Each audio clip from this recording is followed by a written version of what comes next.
As families are on the cusp of this new school year with new opportunities ahead, we're taking a step back to gain a little perspective. So it's easy, as we know, to take for granted the relative ease and comfort we enjoy right now in modern society. But my next guest says that if we continue to reap the benefits of the things we've never worked for without taking a moment to appreciate our privileges, we will see an alarming increase in selfish and complacent behaviors.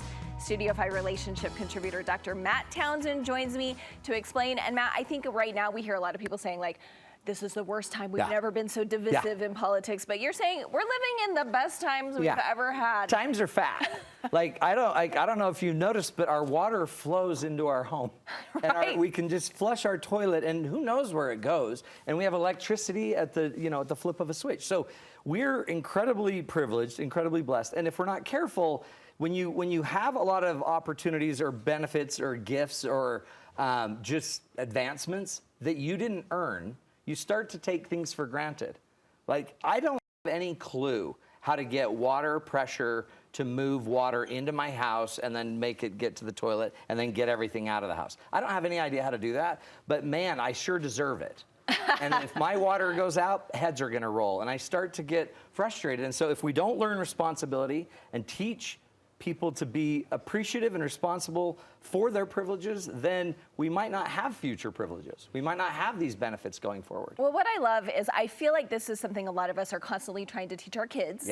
Like, our kids are entitled. We need to get on a humanitarian trip, whatever. But we need to apply this to us as well. The quarterly or the annual humanitarian trip is wonderful. But it might be better to have this trip every day. And we're going to give you some ideas for ways you can teach responsibility real time in the family, day in and day out. Okay, and you have four for us. Okay, let's start with the first. First rule is you got to pay for your privileges with something. And because I can't go carry the water from the river to my house to pay for it, then I might want to just pay for it by being a really principle-centered person.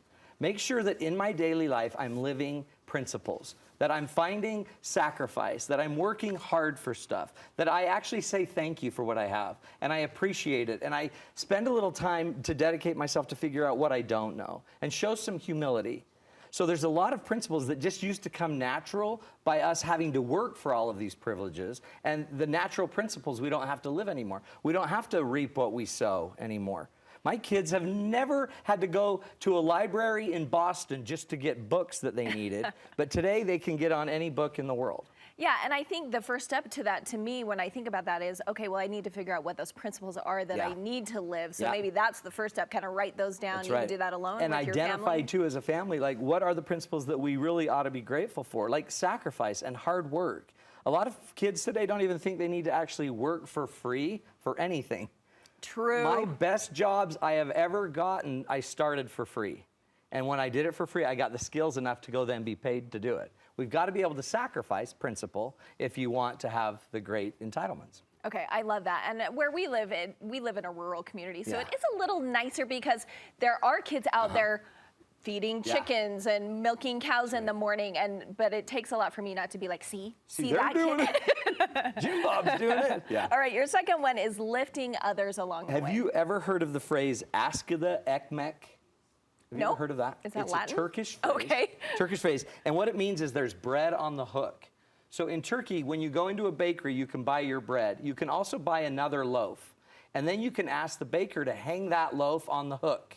And if somebody needs bread and they don't have the funds, they can walk in and ask, "Askıda ekmek?" Is there bread on the hook?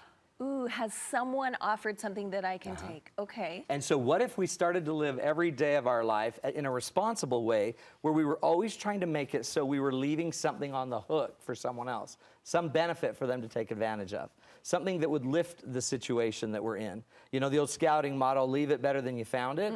What if we were out in the world day in and day out, and instead of me just leaving my messy table at the restaurant, what if I cleaned up my kid's mess a little bit, put it on a plate, and then left it a little easier for the people that were going to be cleaning it up? I have learned that from my daughter, who's a server. Since she's been a server, every time we go out to eat, she's kind of clean. She's like, "Mom, like, don't make them, That's the principle. once you have to be responsible for it, you now learn the lesson of responsibility. So why don't we start teaching the kids to be responsible anyway, and then they don't have to go be the server if they don't want to be the server. They can go do the next thing. Or then they can teach you. That's as right, the parents. exactly. Okay, the next one's about slaying the dragons. Every one of us are going to have dragons, these things along our path that are going to stop us. And I think because we're not responsible, necessarily strong as generations anymore, we sometimes just avoid the dragon. We try to walk around the dragon. We try to escape the dragon. The dragon might be going to school if you have anxiety. The dragon might be overcoming something that's difficult. The dragon might be finishing your backyard because it's hard. So we don't ever go slay the dragon, but all of the great accomplishments we've made in this world came from people slaying dragons. When some poor pioneer back in the day was sick and tired of lugging water up to the house, they solved it. They fixed it. They figured out how to drill a well and to get to water. So if we'll slay our dragons, and if the dragon can be anything, if you don't like public speaking, don't avoid it. Step in and take on the dragon. The worst thing you'll do is be killed public speaking, right? You'll just embarrass yourself. Best thing that can happen, you'll conquer the fear. And when you conquer the fear, then go slay the next dragon. With that strength you have, go take on the next dragon. We've got to teach our kids, our families, we have to be responsible for being better every day, taking on the hard things and accomplishing. Well, and you gave me one example, but I was wondering, how do we slay those dragons? So with most of them, would you say just do it? Do whatever the fear is? Well, first of all, just stay, like if there's the dragon there, you can do everything you want, talk about it, make stories up, talk about how it's not going to work, or you can sit back and make a plan, see this as a challenge, make it interesting, make a plan, go get help, read a book, figure out how to do whatever you need to overcome. You've never lived in a time or place with more resources to slay dragons. So go get the pros that know how to slay that dragon, learn it, and just start chipping away. It might take 50 battles to slay the dragon, but what happens when you're on the other side of the dragon and you know you got through the difficult thing? You're a different person. You're a different person, and what I thought of when you said this is, and then you turn around. This can apply to actually all of these. You turn around and help the next person. That's right, and you lift them. By the way, you slay the dragon, you fix the problem in a community, you fix the problem on your street, you take care of that issue, you've just made it so 50 other people don't have to slay that dragon. Yeah. This is responsibility. Instead, a lot of us just step over the issues, run around the issues, and leave them for everyone else. Leave that dragon. Okay, and your next one is about awe, which I love, which makes me want to cry because it's, for me, a lot of it is nature, so with the weather getting colder. That's good. Well, you'll have to find other awe. Right. Here's, awe is defined as a feeling or emotion of reverential respect mixed with wonder and veneration. Sometimes it's also accompanied with a little fear or sense of smallness. When you are in awe, you're watching something, a sunset. You're watching just a beautiful animal out in a field. Or you're watching your child overcome their dragon.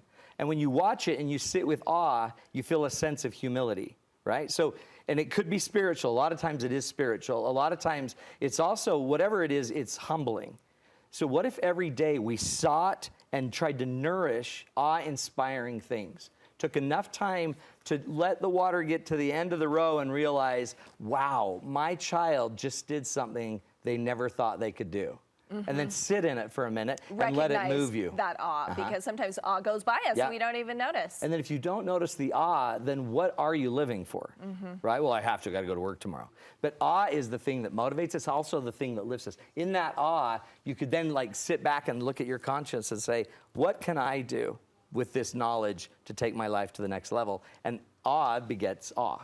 Okay, and you might find awe at your couples workshop. Let's talk about that coming up. This is coming up in October. We do these. It's just a Saturday retreat kind of thing. It's about 8 hours, but we teach you how to communicate and to resolve your conflicts. It's October 8th. It's all day 9 to 4. Go to matttownsend.com. These fill up pretty fast too. They're at our office, so we have smaller audiences, but this is where you're going to learn to talk and actually talk through your big issues. Okay, something we all need to do. So awesome. Thank you, Matt. Thanks, Amy.